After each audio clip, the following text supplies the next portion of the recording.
Saya ingin menanggapi kata-kata saudara tadi, ular itu ya. Ular itu dalam Ibrani licik ya. Iya, sesuatu makhluk yang jahat ya. Iya, kalau Yunani itu malah peka ya, menganggap peka terhadap situasi dan kondisi sekitar. Jadi dia istilahnya tanggap, cerdik dalam arti tanggap. Ya. Jadi sebelum sesuatu terjadi dia sudah tahu. Ya, tapi kalau merpati? Merpati tetap tulus saja, Pak. Iya, saya tadi kan menekankan tulusnya ya. Kita cerdik itu harus ya. Tapi tidak boleh lalu bulat, tidak jujur ya. Tidak bisa lah kalau Lordnya itu sampai diganti arti seperti itu lalu supaya orang percaya. Saya tidak setuju, itu tidak tulus menurut saya. Ya, begini, contoh saudara tentang orang Samaria, saya kira sama sekali lain. Taktik penginjilan itu harus ada. Ya, jadi memang ada orang yang saya punya teman yang kalau nginjil itu ya ketemu orang sudah kenal Kristus. Tidak pakai introduction, tidak pakai apa, langsung sudah kenal Kristus. Gitu. Jadi memang rasanya tidak bijaksana. Ya. Kita memang ada taktik seperti yang Yesus lakukan dengan perempuan Samaria. Tapi taktik itu sama sekali tidak mengubah arti dari Injil. Ya, dia betul-betul memperkenalkan dirinya apa adanya. Ya. Jadi lalu saya tambahkan lagi ya, kalau tadi saudara katakan Alkitab asli ya. Jadi kalau orang sana menyerang kita, lalu kita bisa tunjukkan kita punya Alkitab dalam bahasa asli. Lalu saya ingatkan bahwa Alkitab asli itu tidak ada. Saya tahu. Ya. Berarti kita kan bohong lagi, memang tidak ada Alkitab aslinya. Enggak, Pak Budi, maksudnya begini. Asli dalam arti sudah dari sejak semula ya, bahasa aslinya ya. Itu kan kebiasaan orang Yahudi untuk menyalin, ya, kemudian disimpan itu regenerasi terus ya. Nah, sedangkan Quran itu juga begitu, dari yang asli disalin. Tapi kebiasaan mereka, saudara kita yang Islam itu memiliki satu kehormatan khusus terhadap kitab suci. Kalau mereka menghargai karena bahasa aslinya bahasa Arab itu masih ada, sehingga pernah suatu ketika kami memberi Alkitab Injil Perjanjian Baru yang berbahasa Arab, ya, kita tunjukkan ke mereka, mereka langsung mengatakan, oh ini berarti Injil yang asli masih ada ya, ya ini mungkin yang asli, karena berbahasa Arab, padahal itu hanya diterjemahkan ke dalam bahasa Arab. Ini maksudnya penghormatan terhadap satu budaya keaslian ini loh, Pak. Jadi dari Timur Tengah dibawa keasliannya, sama seperti tadi mungkin mengenai Lord Jesus itu sama dengan Lord Carrington atau kalau di Jawa Pangeran Diponegoro misalnya. Pada waktu itu memang pengertian secara kehidupan sehari-hari orang sudah tidak akan berpikir lagi bahwa Yahweh itu ada duanya. Karena di dalam Keluaran 20 jangan ada bagimu ilah lain di hadapanku. Yesus itu Yahweh apa bukan? Menurut saya pribadi, Yesus keluar dari Yahweh. Tapi pribadi Yesus, saya maaf mengatakan pribadi, pernah dikritik oleh Dr. Daniel, karena kalau kita katakan pribadi, di dalam ilmu kedokteran, pribadi itu ada yang pribadi ganda. Jadi kalau orang pribadi ganda itu gila.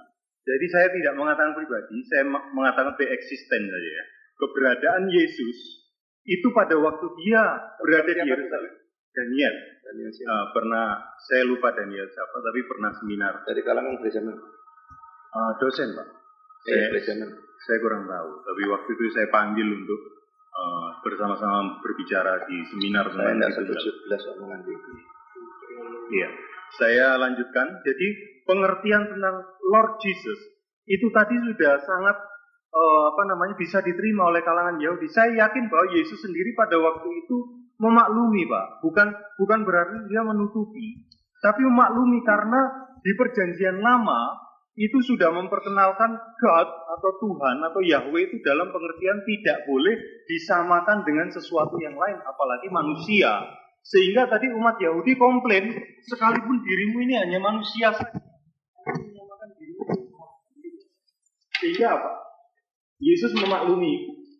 Dia pada waktu itu kalau mengatakan terus terang bahwa saya ini adalah Yahweh di depan orang Yahudi, dia akan langsung diserang. Sehingga dia mengatakan di depan murid-muridnya saja, Filipus, engkau sudah sekian lama bersama-sama dengan aku, tapi engkau tidak mengenal aku. Barang siapa sudah mengenal 10 dia mengatakan aku dan Bapa adalah satu, dia dirempar. Ayat 30. Iya, ayat 30. Karena apa? Karena umat Yahudi pada waktu itu sudah mendesak sekali ingin tahu. Tapi ada konteksnya begini, Pak. Yesus pun pernah menutupi siapa dirinya. Saya bisa membuktikan. Ketika dia naik ke atas bukit bersama Yakobus, Yohanes, Andreas, saya tahu tidak. Iya, belum saatnya. Maksudnya untuk bersyria itu begitu, Pak. Ini belum saatnya kita untuk vulgar. Karena kami baru memulai untuk membenahi sejarah. Sejarah itu sudah lama terrobek-robek. Sehingga apa? Sehingga itu menimbulkan reaksi. Kekristenan dihancurkan di Indonesia, gereja dibakar, umat Kristen dibakar dan lain-lain. Tapi kalau sudah terjadi seperti itu, umat Kristen mengatakan bahwa ini adalah satu ujian dari Tuhan. Tapi kan ada rentetannya. Lain. Tidak memberitakan dalam zaman Yesus. Tapi yang saudara lakukan memberitakan yang salah. Mestinya Lord dalam arti pertama diartikan Lord dalam arti kedua. Itu tidak boleh. Tidak memberitakan, oke. Kita yang Yesus lakukan. Jadi mereka sudah lihat dia dimuliakan, jangan cerita sama Bapak. Ya. Jadi tidak memberitakan. Ini bukan menceritakan ketidakbenaran. Tapi kalau saudara mengubah beritanya, Yesus itu Lord dalam arti pertama diartikan Lord dalam arti kedua, itu berarti. Jadi ini mengatakan ketidakbenaran. Ini taktik tidak bisa dipakai. Saya tadi sudah Pak untuk menjelaskan bahwa itu tidak merubah, tapi pada waktu itu konteksnya memang begitu. Jadi Lord itu memang dipakai bahasa kurios, kemudian God itu memang dipakai bahasa theos. Jadi memang kondisi pada waktu itu begitu. Jadi orang Yahudi sendiri pada waktu memanggil Bapa itu, Allah itu dengan sebutan Adonai, pengganti daripada Yahweh. Tapi pada waktu Yesus hadir, mereka tidak memanggilnya sebagai Adonai. Padahal kalau kita sebagai orang beriman ya kita tahu bahwa Yesus itu pun Adonai. Tapi kondisi pada waktu itu budaya Semitik tidak bisa menerima. Adonai itu bahasa Yunani dan bahasa Ibrani yang memperhalus daripada Yahweh karena orang Yahudi tidak memperhalus. Iya, memperhalus. Iya. Jadi mereka tidak berani menyebut nama Yahweh lalu disebut Adonai. Tapi kan itu bahasa Ibrani. Dan dalam konteks perjanjian baru karena bahasanya pakai Yunani tentu tidak mungkin menyebut Adonai. Karena itu mereka lalu menggunakan kurios dan saya berpendapat itu kurios itu terjemahannya dari Yahweh sebetulnya. Memang saya mengakui kurios kadang-kadang bisa ditujukan kepada orang, ya. Jadi dalam arti Lord arti kedua. Tapi pada waktu ditujukan kepada Yesus, kurios itu haruslah betul-betul adalah. Sekarang ya, kalau saudara menganggap Yesus itu bukan Yahweh, cuma keluar dari Yahweh sendiri. Tidak begitu maksud saya. Bukan. Itu konteks amat saya berbicara ini bukan hitam putih. Ya sekarang saya minta hitam putih. Jangan. Yesus itu Yahweh atau tidak? Saya mengatakan di depan Pak Budi karena Pak Budi orang beriman. Yahweh. Tapi kalau Pak Budi umat Islam, saya tidak akan mengatakan langsung Yahweh. Nanti dia kalau dia tanya, Yesus itu Yahweh atau tidak? Menurut kamu Yahweh itu yang bagaimana? Saya tidak bisa hitam putih. Aku manusia tidak bisa begitu. Ya, karena ada ayat yang jelas menunjukkan ayat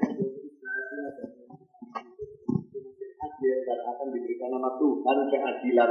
Di mana kata Tuhan semuanya dicetak huruf besar itu jelas adalah Yahweh. Ya, jadi Tuhan ini adalah Yahweh itu. Yesus diberikan nama seperti itu. Ya, ini pertama ya.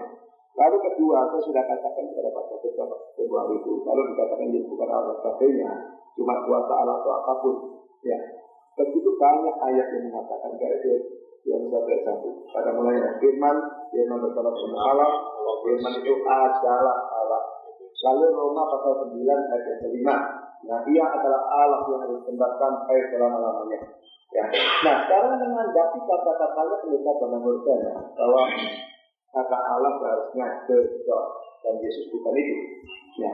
Saya ingin tunjukkan kepada saudara dua ayat dalam kitab suci. Ya, ini sekarang pakai bahasa Yunani ya.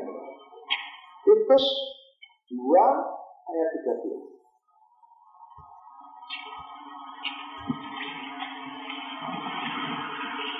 Titus 2 ayat 13. Ya, saya bacakan.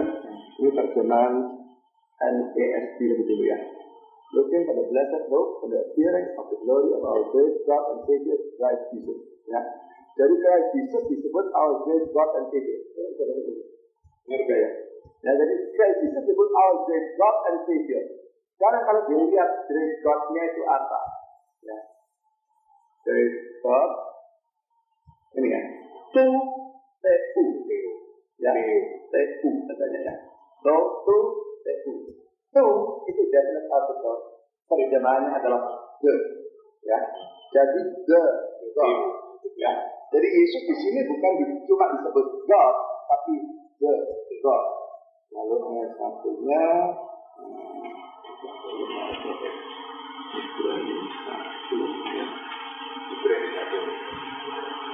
Ibrani 1 ayat 8 ya.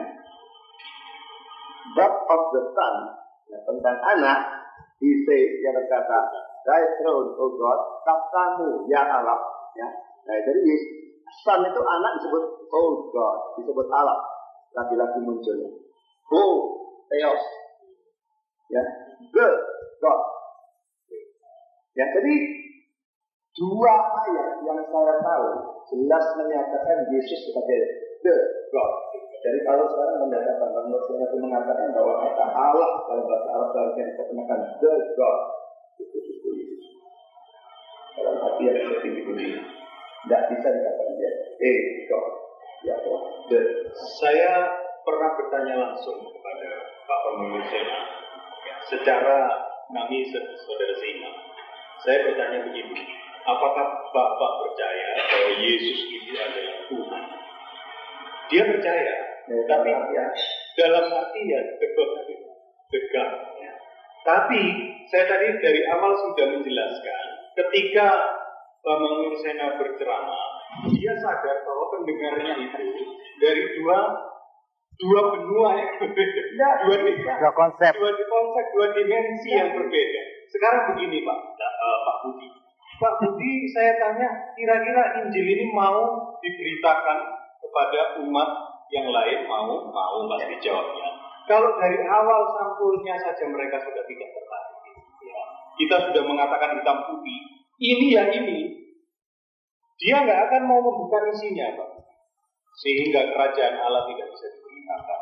Itu yang tadi saya katakan cerdik, anehnya ya, tapi bukan mengakali. Paulus itu ya, yang saya tadi katakan, orang Yahudi menghadapi tanda, orang Yunani menghadapi hikmat. Aku tidak ngasih tanda, tidak ngasih hikmat, tak kasih salib. Tapi mereka itu kebodohan, dari situ dikatakan kok ya, ada yang bertobat, ada yang tidak bertobat. Memang mau selalu, dengan cara saudara juga sama. Ayo, ya, ayo, kalau tobat terus. Strategi itu saya setuju, tapi tidak boleh sampai mengubah beritanya dari begini menjadi begini. Itu strategi harus, kalau itu yang kurang pada boleh disederhanakan untuk menjangkau orang lain. Itu bukan penyederhanaan, itu perubahan. Kalau dia terang-terangan mengatakan bukan the God, itu kata-kata itu sudah salah statement itu statement itu rubah itu. Dia the God, tapi dia katakan bukan the God, itu tidak salah sebenarnya. Tidak lupa di mana.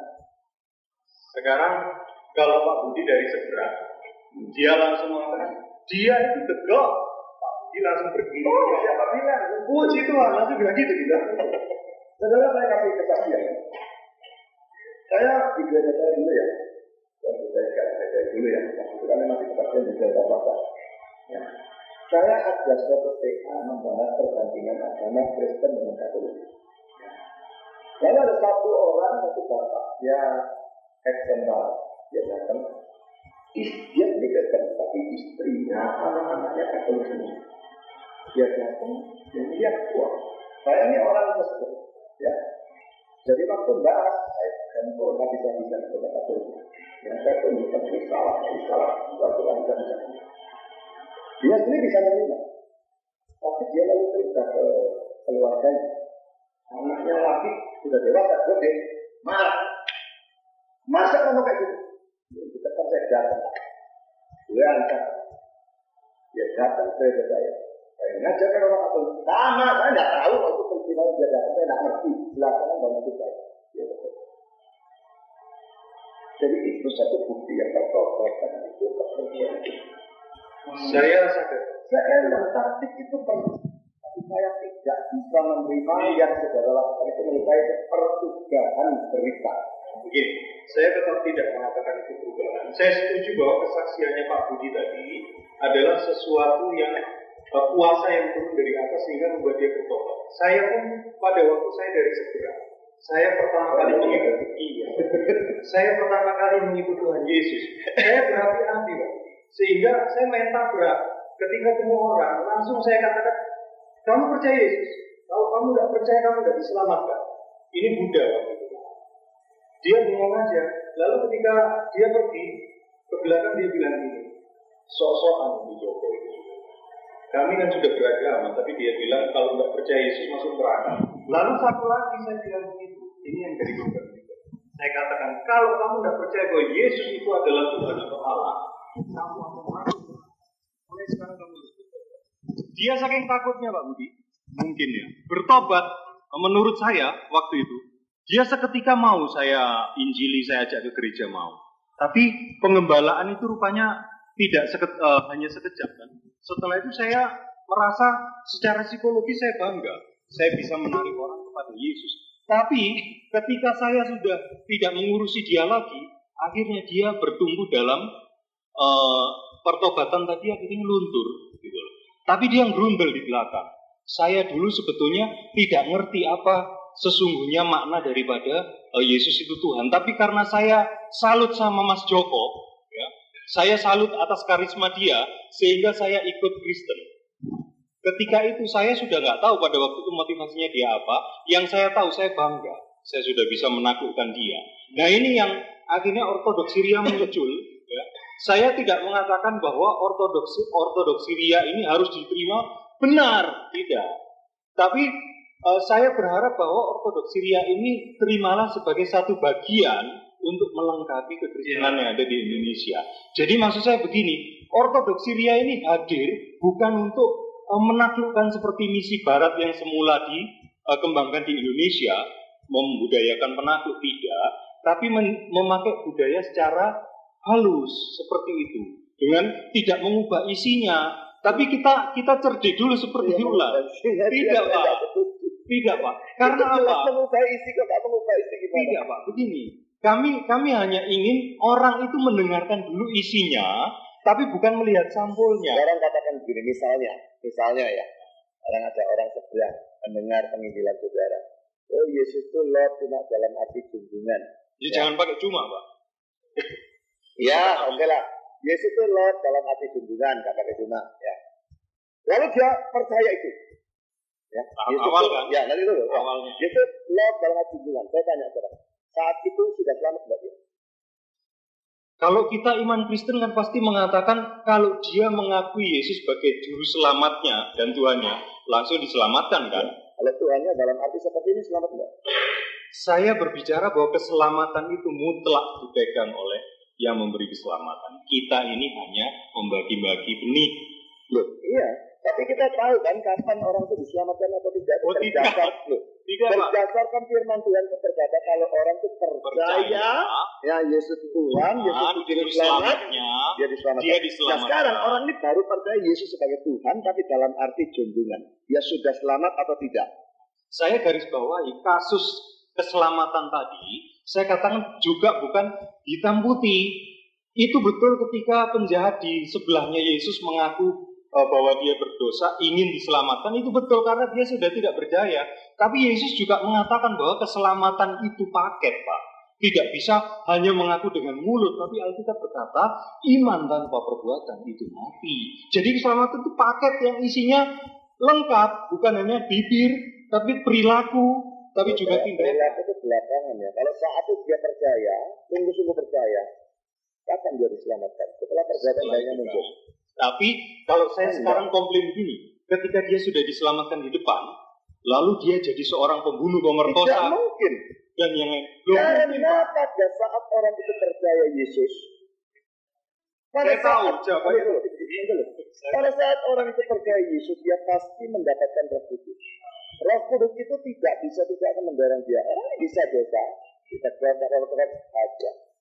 Sehingga lalu menjadi bendaantaan tidak karuan seperti Yudas, tidak mungkin. Yudas itu representatif. Hari semula tidak pernah disebut. Saya bisa bersaksi bahwa Yudas yang termasuk 70 orang murid pernah dihembusi Yesus dengan Roh Kudus. Kita Terimalah Roh Kudus. Ada di Yohanes. Saya memang tidak bisa membuka. Saya bukakan. Yohanes yang mengatakan terimalah Roh Kudus lalu dihembusi. Ini setelah kebangkitan Yudasnya sudah mati. Kok bisa Yudas termasuk di sini gimana sudah? Ini Yohanes 20 ini ya kebangkitan Yesus. Yudasnya sudah gini. Oke, ini kasus Yudas ya. Ya. Katakanlah bahwa saya di sini keliru tentang Yudas, ya. Tapi saya ambil kasus sehari-hari, ya. Kita dalam iman Kristen mungkin tidak bisa ngomong soal teori saja. Dalam iman Kristen kita harus bicara praktek. Ketika saya punya pasien seseorang, dia sudah menerima Roh Kudus, dia menerima karunia kesembuhan dan lain-lain. Tahu saudara kalau dia punya Roh Kudus. Nah, tadi katanya kalau orang itu sudah menerima Yesus. Nah, kok tahu saudara kalau dia sudah menerima Yesus? Dia sudah mengaku di depan. Loh, kalau dia mengaku apakah betul-betul dia terima? Belum tentu. Nah, ini yang tadi menjadi saya garis bawah itu, Pak. Belum tentu kalau orang itu mengaku dengan mulut, ya, tidak dipraktekkan. Makanya kita sebagai manusia memang tidak tahu. Kalau Pak Niko ini mengaku percaya, saya tidak tahu dia betul-betul percaya. Betul. Tapi sekarang saya katakan case-nya itu bukan begitu, bukan menurut kita. Tapi faktanya, Pak Niko ini betul-betul sudah percaya Yesus. Dia langsung selamat atau tunggu perbuatan baik yang muncul lalu akhirnya baru selamat. Karena paketnya itu bagaimana? Paketnya yang saya maksud paket itu iman tanpa perbuatan mati. Jadi Yesus itu adalah darahnya memang mahal, Pak ya. Karena mahalnya sehingga darah itu nggak boleh dilecehin. Kalau kita sudah menerima keselamatan, jaga keselamatan itu. Karena Rasul Paulus juga mengibaratkan bahwa kita itu seperti pelari. Kalau lari itu misalnya capek, Pak, dia berhenti nggak sampai ke finish. Jadi kalau dia walaupun capek, jatuh dia bangun, dia sampai ke finish. Itu 1 Korintus pasal 9, saya kira sudah tahu. Konteksnya adalah konteks hadiah, pahala. Ya, jadi bukan konteks kehilangan keselamatan. Oke. Ya memang saya tahu ya dalam dunia Kristen ada golongan yang namanya Calvinis dan Arminian. Saya termasuk yang Calvinis atau Reform. Saya tidak percaya keselamatan bisa hilang. Ya. Tapi saya lihat sekarang saya tunjukkan dalam kasusnya Zakheus. Ya, Zakheus itu bertobat percaya Yesus. Yesus berkata apa? Ya, Lukas pasal 19 ya. Hari ini terjadi keselamatan dalam bumi ini. Karena orang ini pun anak Abraham. Disebut anak Abraham karena apa? Abraham bapak orang beriman. Dia anaknya berarti dia orang beriman. Ya. Jadi karena dia orang beriman, hari ini keselamatan. Ini biasanya Kristen dengan semua agama lain menurut saya. Begitu percaya, begitu selamat. Bukan akhir hidup baru kita selamat, tidak. Kalau saya ingatkan di dalam Matius 7, 21 Yesus mengatakan, bukan setiap orang yang berseru pada Tuhan yang masuk ke dalam kerajaan surga, melainkan dia yang melakukan kerjaan. Lalu Yesus di Lukas juga ngomong, kamu menyebut aku Tuhan, tapi kamu tidak pernah melakukan apa yang kukatakan. Itu juga. Nanti dulu. Sekarang ngomong Matiusnya. Kalau baca ayat, baca konteksnya. Konteks. Lukas 7 itu mulai ayat 15 bicara tentang Matius 7 ya. Guru palsu. Tapi berarti dia Kristen sungguh semua kan enggak? Tapi orang itu kan tidak bisa dilihat dari sampulnya, Pak. Loh, apakah ini dia bukan palsu, apakah dia itu asli? Kita enggak tahu, tapi itu mengatakan dari situ. Ini guru palsu. Dari buahnya kamu kenal pohonnya dan sebagainya. Dia mengatakan, lalu dia bilang, bukan orang bilang Tuhan dan sebagainya. Ya, tindakan itu membuktikan imannya. Oleh karena itu iman tanpa perbuatan mati. Sehingga guru-guru palsu tadi, dia walaupun sudah banyak melakukan mujizat demi nama Yesus, Yesus mengatakan, aku tidak pernah mengenal kamu, gitu. Karena dia ini dinyatakan oleh Yesus palsu, tapi manusia tidak pernah tahu kalau dia manusia palsu. tahu. Makanya tadi saya belum tentu ya. Manusia bisa tahu, bisa enggak. Karena manusia ini matanya bisa tertipu. Tapi bisa tahu. Bisa tertipu. Bisa tahu. Saya melihat. Kita mungkin sudah pinter khotbah ya, ceramah. Orang pasti mengaku menyatakan ini yang Kadang betul. saudara melihat saksi Yehova, saudara menganggap itu nabi palsu atau? Saya tidak bisa menghakimi dia. Tapi yang jelas konsepnya tentang Yesus saya tidak bisa terima karena dia katakan Yesus adalah penjelmaan dari malaikat Michael atau Mikael. Saya nggak bisa terima itu. Tapi saya nggak mau menghakimi dia karena ada ajaran-ajaran yang lain yang baik. Tapi satu ragi menghamilkan satu adonan itu saya tahu. Ya. Jadi satu salah, semuanya sudah salah. Tapi saya nggak mau menghakimi dia masuk surga apa enggak. Itu urusannya dia. Itu urusannya dia. Yang jelas di sini saya katakan keselamatan itu tidak hitam di atas putih begini tidak.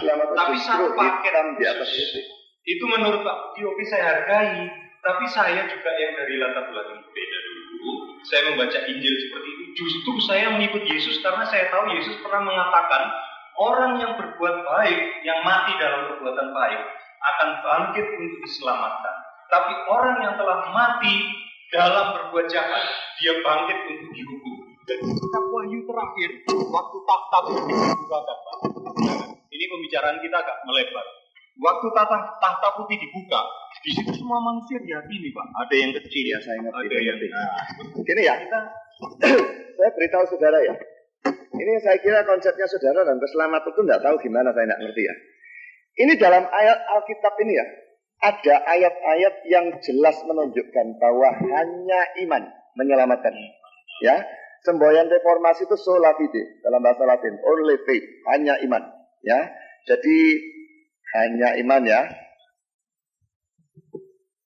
Misalnya ya, Roma 3 ayat 27, 28 ya. Lalu Efesus 2 ayat 8 dan 9, Galatia 2 ayat 16 dan 21 ya. Lalu ada ayat-ayat yang seolah-olah menunjukkan perbuatan baik ya. Perbuatan baik menyelamatkan. Misalnya seperti Matius 7 ayat 21 ya. Lalu seperti Matius 25 yang domba dan kambing dipisah ya, itu kan perbuatannya ya. Aku telanjang, kamu memberi aku pakaian. Jadi kelihatannya perbuatannya lah, itu Matius 25 ya. 5 ayat 31 sampai 46 ya. Lalu ada lagi ayat kitab suci yang menunjukkan seolah-olah orang diselamatkan itu gabungan iman dan perbuatan plus perbuatan baik. Ayatnya mana? Yakobus 2 ayat 17 sampai 26 ya. Bahkan mengatakan Abraham diselamatkan bukan hanya karena imannya, tetapi karena perbuatannya. Rahab diselamatkan bukan karena imannya, tapi karena perbuatannya, dan sebagainya. Nah, sekarang kita bagaimana? Ada 3 golongan ayat seperti ini. Apakah kitab suci ini kontradiksi satu sama lain? Kan tidak bisa. Saya pikir hanya melengkapi, Pak. Melengkapi yang satu melengkapi yang lain. Jadi itu tadi yang saya katakan paket, Pak. Ya, seandainya saya ini Yesus, ya, seandainya maaf saya tidak layak, saya akan mengatakan bahwa kalau kamu hanya mengaku dengan mulutmu saja, saya lihat sana, tapi perbuatanmu tidak mencerminkan bahwa kamu anak Tuhan, ya, aku akan berkata nyah dari hadapanku, aku tidak pernah mengenal kamu. Dalam praktek yang saya lihat dalam kondisi gereja, maaf, banyak umat Kristen yang seringkali membawa sandungan karena konsep keselamatan yang terlalu sederhana seperti itu, Pak. Sehingga apa? Walaupun dia sudah Kristen, dia bebas melakukan kejahatan-kejahatan ini. Toh nanti akhirnya saya selamat, walaupun jadi tukang sapunya. Saya sudah katakan itu tidak mungkin. Kalau orang percaya dia ada Roh Kudus hajar dia habis-habisan. Itu masalahnya seperti itu. Jadi ya, saya begini ya. Saya gini ya, saya berikan saudara contoh ya.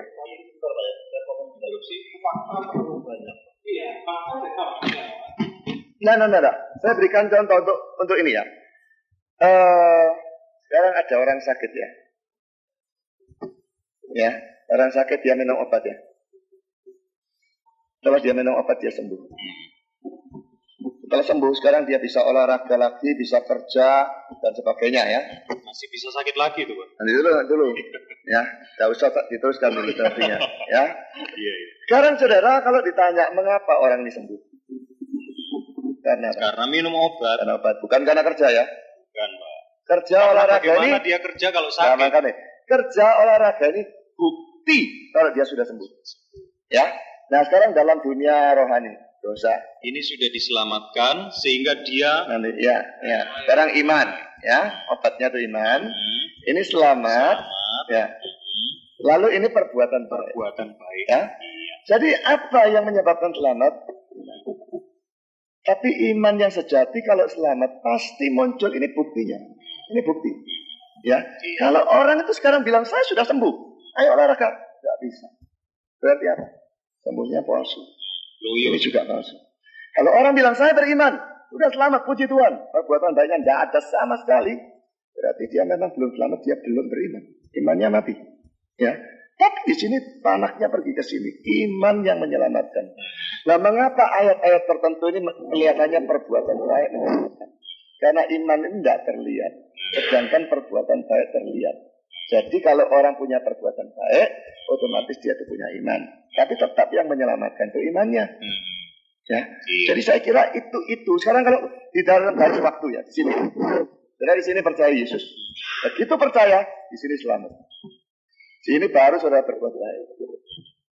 Jadi selamat dulu menurut saya. Dasarnya, baru berbuat baik. Nah, ya. Konsepnya Pak, Bukan paket. Ini hitam putih ini.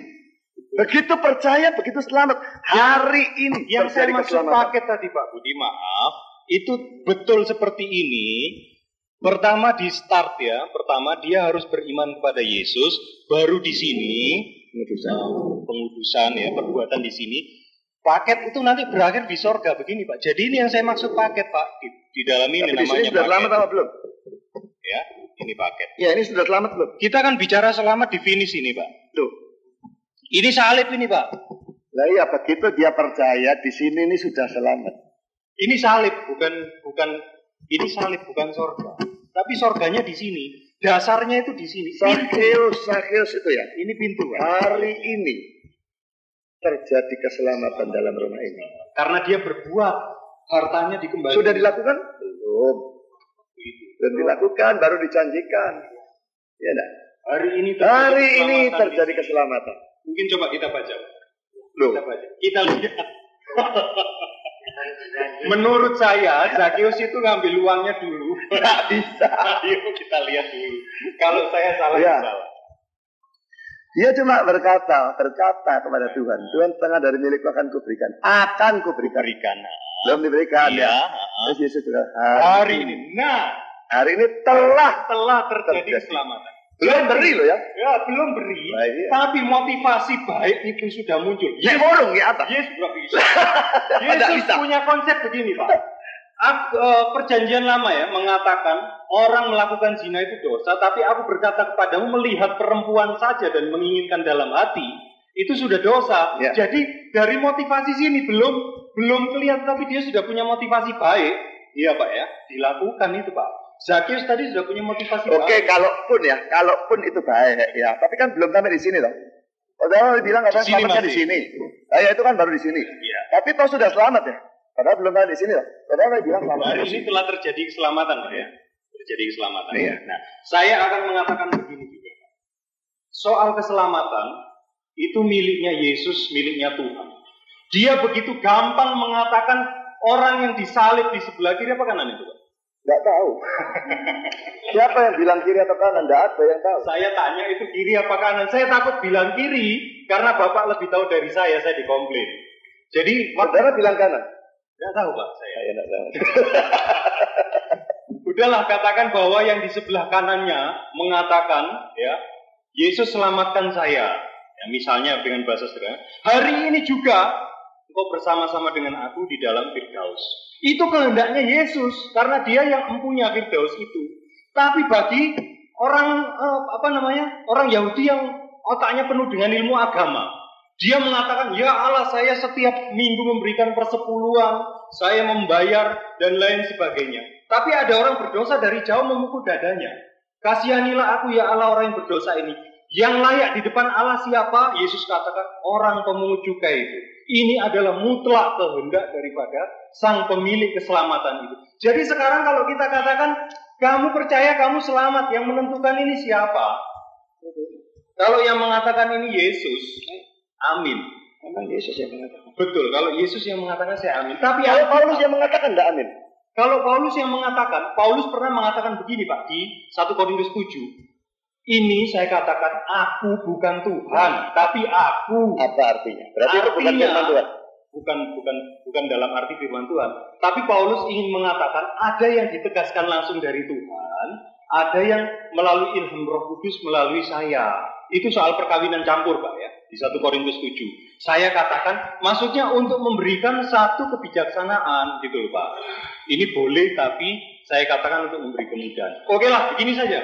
Saya anggap apa prinsipnya Pak Budi, ya, sama dengan saya, hanya cara penyampaiannya lain. Kita kembali saja ke yang awal tadi itu tentang. Kalau jadi sekarang gini ya, saya mau clarification ya. Iya. Gereja saudara ini termasuk saudara, termasuk Pak Bapak Nursena. Belum gereja Pak. Ya oke lah, katakanlah ya, gereja Bu. Enggak, saya gereja itu orangnya. Nah ini buhnya ini. Karena gereja itu orangnya, bukan gedungnya. Jadi saya bersyukur bahwa Pak Tuhan menciptakan Pak Budi ya begini dia, diberkati juga. Jadi dia menciptakan kami ya begini, diberkati juga. Ini mbuh ya, kami harus tahu gitu. Jadi saudara percaya Yesus itu Allah dalam arti setinggi-tingginya, ya atau tidak? Iya, dengan segenap hatiku Pak. Berarti lalu tentang Tritunggal, 3 pribadi atau 1 pribadi? Saya mengatakan 1 pribadi, tapi ada unsur, ini unsur bahasa manusia maaf, ada unsur rohnya, ada unsur firmannya. Karena Allah itu sebutan Allah, kalau tidak ada rohnya, Allah itu mati. Itu dibuktikan ketika Yesus berada di dalam goa. Ketika rohnya keluar, dia mati. Tapi firman ini Pak, kalau Allah tidak memiliki firman, berarti Allah itu bisu Pak. Tidak bisa berkata-kata untuk menciptakan Weyomer Elohim Yehior Weyior. Kejadian 1 ayat 3. Berfirmanlah Allah, jadilah terang, maka terang itu jadi. Nah, terang di sini menurut saya pribadi adalah Yesus. Tapi Ortodoks Syria belum mengakui itu. Ini ya, dalam persoalan Allah Tritunggal ya. Ini sudah sejak abad-abad awal itu didefinisikan sejak zamannya Tertullian. Jadi satu hakikat dengan 3 pribadi. Jadi saudara mau mengatakan orang Kristen selama hampir 2000 tahun ini keliru semua atau gimana? Saya tidak mengatakan keliru semua, tapi saya mengatakan bahwa mereka berpandangan itu adalah pola pikir manusia yang tolak ukurnya adalah Alkitab, sedangkan manusia itu memiliki pola pikir yang segumpal saja yang terbatas. Dia mau menyelidiki sesuatu yang di luar dimensinya dia, yang tidak terbatas, hanya dengan istilahnya satu penuntun kitab suci yang diturunkan Tuhan dengan bahasa manusia supaya manusia mengerti. Kok hanya itu kok rasanya saya kuping saya tidak enak dengarnya ya. Hanya itu berarti saudara merendahkan ini firman Allah ya? Saya 100% tidak merendahkan ini. Tapi kok ngomong hanya dengan ini. Memang ini dasarnya kita untuk belajar kok. Tapi begini Pak, jangan lupa bahwa Alkitab ini, saya ngomong ngotot bukan berarti saya marah. Ya saya juga. Alkitab ini dibukukan Pak, bukan hanya ini saja yang terdapat di Timur Tengah, tapi masih ada lagi kitab yang namanya Talmud, yang ada lagi yang namanya Sirah. Itu bukan firman. Itu kitab orang Yahudi Pak. Ya, tapi bukan kitab Yahudi banyak sekali. Banyak sekali. Iya, tapi itu bukan firman. Yahudi umat pilihan Allah. Ini adalah kitab yang dipercayai umat Kristen. Ya, umat Nasrani termasuk kita percaya bahwa kitab itu sudah dibukukan, sudah dikanonkan ini. Ya. Tapi penulisan kitab ini juga diilhami oleh budaya Semitik.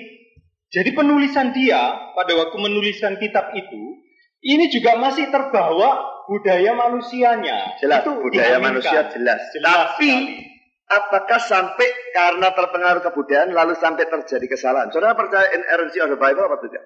Saya percaya ini ya dan amin, tidak ada kesalahan. Kalau ada perbedaan rekaman, itu memang dari orang yang berbeda Pak. Tapi itu bukan berarti ini salah. Tapi ini bukan satu-satunya firman Allah. Ini kesaksian tentang firman Allah. Firman Allah itu sendiri adalah Yesus Kristus. Salah. Saya tadi kan katakan sudah Yesus disebut firman itu bukan karena dia itu kata-kata Allah menjelma jadi manusia. Kalau kata-kata itu non-person memang.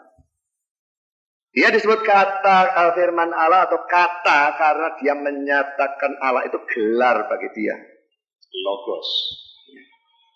Itu pandangan Pak Budi.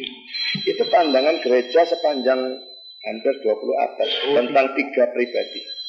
Tidak. Saya mengingat konsili apa itu Pak? Yang mengatakan bahwa Yesus adalah kalimat atau firman. Di dalam konsili apa itu? Iya. Yesus firman itu jelas dipercaya. Iya. Jadi firman yang turun tapi artinya dari Bapa itu. Artinya memang kalimat yang keluar dari Bapa yang masuk ke dalam rahim Maria adalah seorang yang memelihara kehormatannya dan dia menjadi jasad, menjadi manusia yang hidup.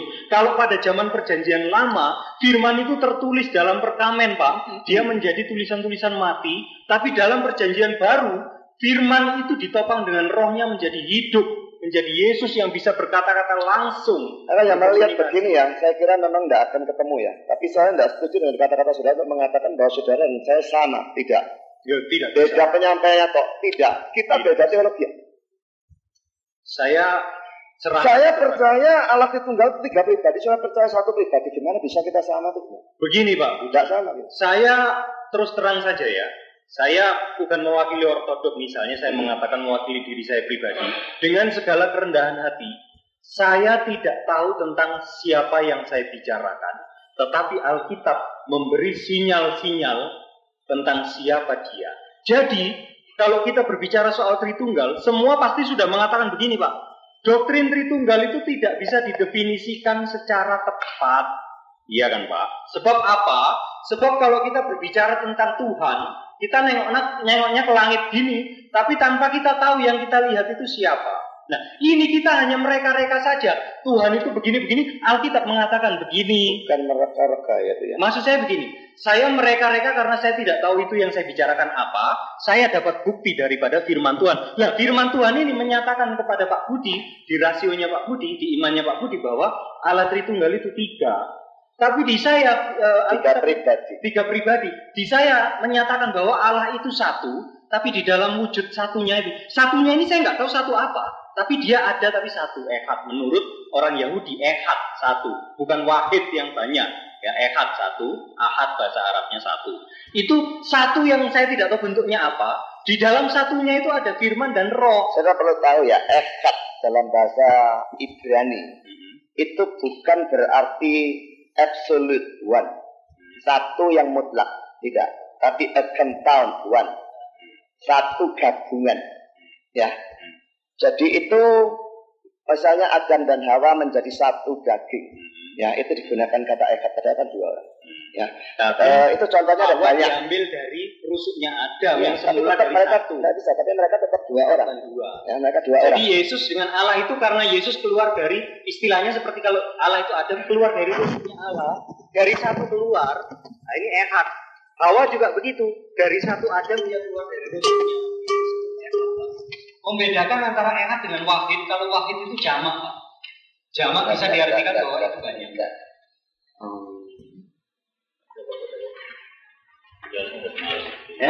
Mungkin Tidak ada sinyal, tidak ada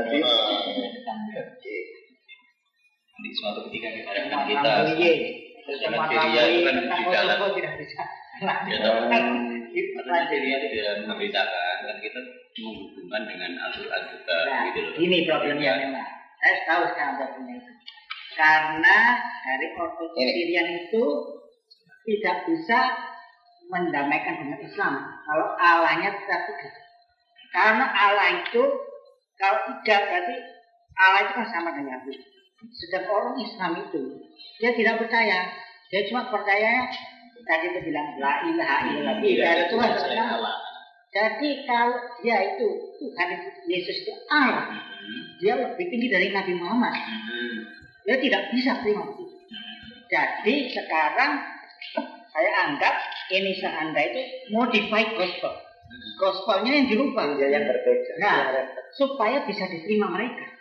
Nah, inilah yang tidak bisa kita terima. Nah, ini gini Pak. Tadi saya garis bawahi bahwa Yesus nantinya akan lebih tinggi dari Nabi Muhammad kalau dikatakan begitu ya kan. Padahal kami sudah sepakat juga dengan umat Islam yang ada di para Madinah, umat Islam kan bahwa Yesus itu lebih tinggi, tapi dia lebih tinggi. Enggak, gini Pak. Ya, sekarang. Dialog kami dengan para Madinah, dengan Islam, maaf saya selalu kelompok Al-Sunnah wal Jamaah. Iya. Mereka juga sepakat termasuk Nurpolis Masjid dan Budi Munawar Rahman yang mengelola wakaf para Madinah. Mereka sepakat bahwa Yesus tidak sejajar dengan Muhammad, tapi Muhammad sejajar dengan Bunda Maria yang menerima firman. Tapi Yesus ini lebih mulia daripada. Saya sudah dengar tempat banyak Bang Nur Sena juga. Oke ya, sudah dengar ya Pak ya.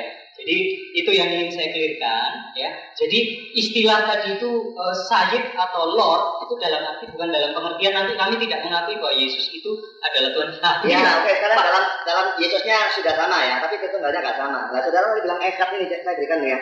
Kejadian 1 ayat 5, gabungan pagi dan petang membentuk satu hari itu ekad ya. Adam dan Hawa, dua orang jadi satu, daging, ekad ya. Esra 2 ayat 64, seluruh jemaat itu satu ya, ekad. Tapi kan tidak banyak orang, cuma ini cuma dalam bahasa Ibrani. Yesaya 37 ayat 17, dua papan digabung jadi satu, ekad, papan. Jadi dari sini kelihatan ekad itu bolak-balik keluar dalam arti satu gabungan. Dalam bahasa Ibrani ada kata yang berarti satu yang mutlak atau satu-satunya ya, itu yahid ya. Contohnya kejadian 22 ayat 2 dan 16 waktu Ishak dikatakan anak satu-satunya ya, itu pakai kata yahid. Kalau Musa pada waktu mengatakan Ulangan 6 ayat 4 Allah itu Esa, kalau dia memang mau mengatakan Allah itu Esa secara mutlak, dia akan menggunakan yahid. Tapi dia menggunakan ekad yang merupakan artinya kentauan satu gabungan ya. Jadi itu salah satu dasar menyebabkan saya percaya pada doktrin Allah Tritunggal, di mana dia pun memang saya percaya Allah itu